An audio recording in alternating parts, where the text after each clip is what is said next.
চলবে না, এই ক্যাম্পাসে বিভিন্ন নিয়োগ বাণিজ্য চলবে না, এই ক্যাম্পাসে একটা রুম বরাদ্দ বিভিন্ন নামে হল বরাদ্দ চলবে না, এই ক্যাম্পাসে বিভিন্ন ইস্যুতে আদু ভাইদের দাদাগিরি চলবে না, এই ক্যাম্পাসে এমডিএর 0.1% আমরা আদু ভাইদেরকে হাত দিতে দিব না। আমরা স্পষ্ট ভাষায় জানিয়ে দিতে চাই, আমরা এই পরীক্ষা পর্যন্ত সবর করলাম।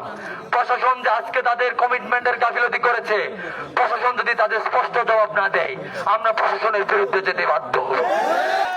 আমরা এই ডুয়েটে কোন গুপ্ত সুপ্ত ছাত্র শক্তি কোন শক্তিকে আমরা এখানে থাকতে দিব না। ভাই তোমার রাজনীতি করার ইচ্ছা থাকে, ডুয়েট থেকে পাশ করো, বাইরে গিয়ে রাজনীতি করো। আমরা কি রাজনীতি চাই ডুয়েটে?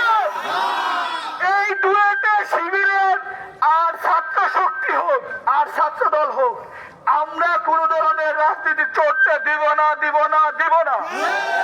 রাজনীতি হবে না।